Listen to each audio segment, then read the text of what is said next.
everybody. Happy Monday. This is Shermel, Trucking with Shermel. On today's video, we going to talk about specifically milk. Farm pickup versus transport. The choices you have when deciding what you want to do. But before we get too deep in this thing, make sure you like, comment, subscribe. Tell a friend to tell a friend to tell a friend to come join the family. Let's go.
Back, everybody. Shermel, I'm back. So, as I previously stated, we're gonna talk about farm pickup versus transport when it comes to picking up milk, tanker, things like that. Specifically, what I'm doing, because I can speak on that from experience. So, when coming into tanker, you know, for the milk, you may, depending on where you live, what company you go with, things like that, you may have the option to either go transport. First of all, let's talk about what transport versus farm pickup is. We're gonna get our day started. I'm gonna bring y'all along with me. Transport is simply you're driving a standard tank. I did a video on that, what a standard Birch transport tanker looks like. I'm going to do a video this week.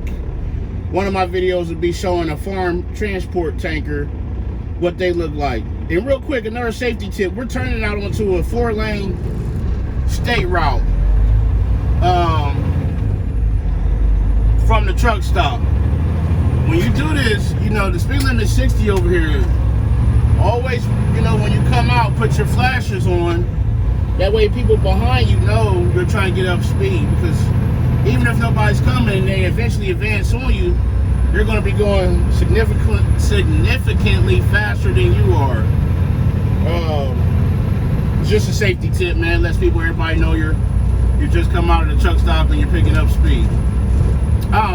So transport is strictly, you don't have a pump on the back of your trailer, hose, none of that stuff. You pick it up from the transfer station and deliver it to the plant or wherever it's going. That's strictly what you do. Farm pickup are the guys, they are either, for example, my company, they are either in a straight truck that has a pump on the back, or there are some semi tankers that have the pump on the back. They go to the farms, pick up the milk, and there's some guys in semis that'll pick up the milk and deliver it to the plant, but 90% of them bring it back to the transfer station. They offload it, test it, offload it, cool it, re-chill it, reload it, onto the transport tankers, and then we, as the transport drivers, take them to whatever plant they're going to. Those are some options you may have. You may or may not. You may go work for a company that they only have the farm pickup routes. You know, you pick it up and deliver it. You may work for a carrier that has both, like we do. That's something to consider when deciding where you live and who you want to work for. You know, are you cool with picking up and picking up milk and stuff like that? You know, are you okay with being out in the elements? You know, it's days where it's rainy. I have my bulk haulers permit, so I can go pick up and load routes. You know, we had a direct ship farm we were loading out of, and I got certified to load out of there. You know, it's hot in the summer. You know, that dome gets hot up there. Are you okay with heights? You know, I don't particularly like heights, but it's not high enough to get me where I'm like, oh man, I don't want to get up here, you know? Are you okay with climbing up the ladder, fitting the dome, sealing the dome, you know? That's things to think about if you're going to go to the farm pickup route. You know, you may have to climb up there. You're using a big industrial pump, you're getting up there, because if not, you're going to blow the seals on the lid, man, and you don't want to do that. So those are things to consider and think about when you say, hey, what do I want to do, farm pickup, or do I want to do transport? I like transport, you know, load it, let them guys deal with it. Man, they work hard. You know, some of those routes are 10 or 15 stops. It's those small little Amish farms, man. You gotta, you know, drag the hose at each stop, hook it back up, sample it, make sure your paperwork's in order, make sure it's cool, you know. The load, what, 35, 36 degrees, it needs to be cool when you load it. You can't be loading warm milk, man, that's not good. You know, make sure you got a sample for each stop. Make sure that sample's on ice immediately. So if something happens, they can go back and see what farm messed the load up, but also those samples is how those farmers make their money on, you know, if there's bacteria and things like that, man, how much and the quality of the milk. So it's essential to get them samples on ice immediately. As soon as you sample it, that's the first thing you need to do is get it in that cooler. Get it on ice so it don't drive the counts way up, man, and then the qualities, they get in the bad quality when it's really not. Paperwork, you know. Are you cool with being out there in the rain, in the snow, in the heat? You know, are you an outdoor person? Those are things to take into consideration when being a farm pickup route. Here in another month, when the flush starts, then it's gonna be busy for everybody up until that first 90-degree day, man. The cows, once it dries out and it gets warm and stays warm and the grass start growing, the milk is gonna double. Like, we're gonna be busy for some months. You know, you got to think into that. This time of year, you're gonna be busy. You know, getting towards the end of March up into June. So, me personally, like I said, I like to transport. You know, let those guys go pick it up, bring it back, load it onto the transport tankers, and then we take it wherever it needs to go. That's my speed. I'm cool with that. I don't mind. I've never done an actual farm pickup route, but I've talked to the guys enough to know what they do. I've done the direct ship where I would go up there and load it and either bring it back to the yard for the other drivers or take it and deliver it, you know, take one and deliver it myself. So I know about, you know, the paperwork, sampling, filling out your wash tag with the new seal numbers, making sure everything's documented. And for me, what I would do to cover myself, I don't know if it's like some type of OCD or what, every load that I would load, I would take a picture of the paperwork, the samples, seals in my hand, seals after I sealed them, you know, the 2 seals on top, they had to be cross sealed. Take a picture of those, take a picture of the back when the outlet valve seal, the wash tag, everything. I always did that no matter what, no matter if I took it or somebody else took it. I always did that to cover myself, and I would give it about 2 or 3 days. That would give it time for that load to get back to the yard and get delivered. Or if I deliver it, then I would delete the pictures, because I said, okay, cool. If something came back and somebody said, oh, well, seal number was wrong or blah, blah, blah, I can come back and say, no. There's a tanker passing me now. He's got the hoses on the back of his cab. He's got the heat. He's an hazmat tanker. That's something you can think about too. He's straight hazmat. He's got his own hoses. Little buddy missing a mud flap, but he's got his hoses. He's got the inlet valve for the heater to heat the load. That's something you can think about too, if that's your speed, man. If that's what you want to do. There's so many options and choices out here for what you can do when it comes to tanker. I actually enjoy tanker. The weather's getting ready to break. Uh-oh, you almost missed his exit, man. You see that? Last minute, he was like, uh-oh, I need to get off, man. Gotta be careful doing stuff like that, man, especially when you're loaded. But he's all right. Nobody's perfect out here, not even myself, man. I ain't gonna sit up here and act like I am. You know, the weather's getting ready to break, man. You get to get out the truck, get some fresh air, and there's companies that you will unload every stop, you know. You may pick it up and unload it, drag the hoses, unload it, and whatnot. There's people that love that stuff. If that's what you love and that's what you want to do, more power to you. I'm happy for you, you know. These are things to talk to companies about. You may want to get in and just run transport and then learn the far pickup side as an extra source of income or something to fall back on, or you know, just to have something to say, hey, I've done it. You know, that's kind of how I did with getting my buck hauler's permit, you know. I went to him and said, hey, you know, I don't mind learning, because what happened was there was guys that were running that account, loading my load, and I was helping out, you know, and I'm like, man, I could have been more flexible, make a little more money if I just learned to do it myself, man, you know, and I did. I went to the training and learned, and the first couple times I'd call the coordinator and send them pictures, you know, and let them look over it. He said, yeah, that's good, or hey, you need to do this, man, do this differently, make sure you're, you know, filling that out or whatever. And I learned, I picked up quickly, so there's options out here, it's choices. The transport is pretty straightforward. You may, like for us, we get transport routes sometimes and we're using a farm pickup tank. It's got a hose in the back.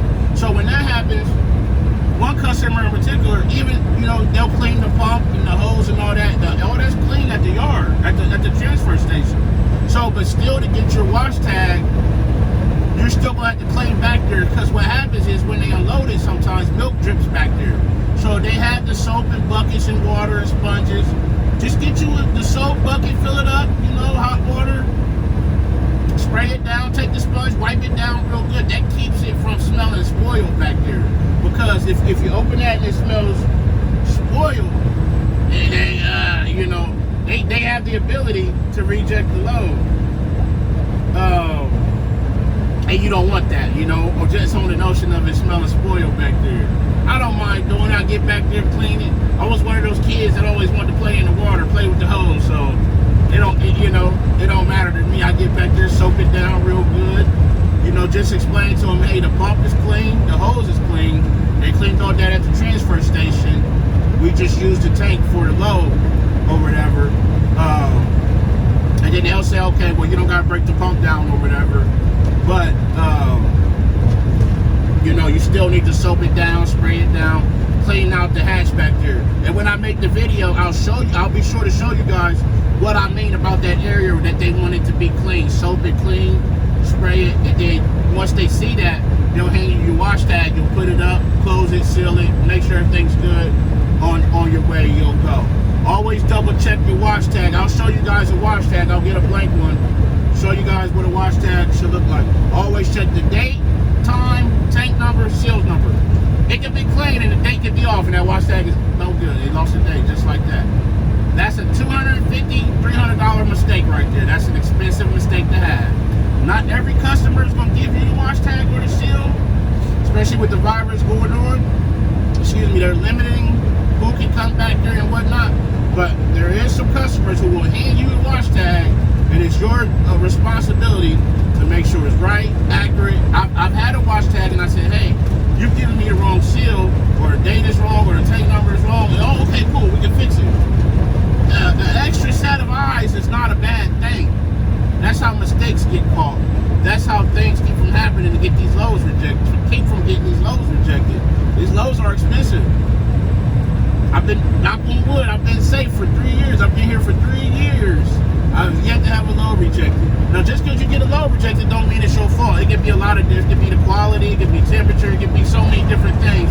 That don't mean that you've done something wrong. So I just been lucky. I check my seals and everything, but I could get somewhere and they can say, oh, the quality, the pH is off, man. We don't want it. So that's not my fault, you know. So I just been lucky. So But yeah, transport versus farm pickup. You know, you get the farm pickup guys, they run a lot of the same routes. They get a good rapport with some of these farmers. You know, that could be a good or a bad thing, man. They might want you to bend the rules a little bit. You can't do that with this milk. You can't, man. When you're dealing with food stuff, I don't care how much of a friend they are, how much you're happy to see them, how much they offer you. You can't do it, man. You can't. Not with food stuff, you know. No. Nope. You gotta stand on it. So that could be a good or bad thing, but they get, you know, they get a set schedule and set times, and they work a lot of hours. They work hard. I wouldn't want their job, but I'll take it. Once you guys pick it up and bring it back, I'll take it on the back end, you know. So it's really simple, man. You know, do you like getting out, going to the farms and being home every day? Those guys are home every day, but they typically live close to the transfer station or along that route that they do. So that's another thing. You need to live along that route that customer has for that farm route. You know, if you live along that route, then that may work for you. I live in a big city. None of the routes go down through where I live, the farm pickup route. So I'll stick to the transport. It works for me. Things like that. Transport, you know, you also need to live along the transport routes and whatnot. And so that it's really simple, man. What do you know, if you have that choice and that option, what suits you? You may get on the farm pickup and say, I don't like this, can I go to transport? They may say, yeah, cool, you know, you're still in our range. You know, you may get on transport and say, man, I'd rather try the farm pickup. You may get on that and like it. You may not like none of it. You may say, I don't want to do any of this. You know, that happens. So that's today's video. I hope it helps some of y'all out in deciding what you want to do when it comes to tanker. There's many options. We'll dig deep into this on future videos. I just wanted to get a video out today, and that came to my mind. So, farm pickup versus transport. What's your niche when it comes to tanker? So, as always, arrive to your pickup and your delivery on time and safely. Call your loved ones. Tell them you love them. Love on somebody today. But most importantly, be the reason somebody smiles today. The world needs it now more than ever. Trucking with Samil. And I'm out. Peace.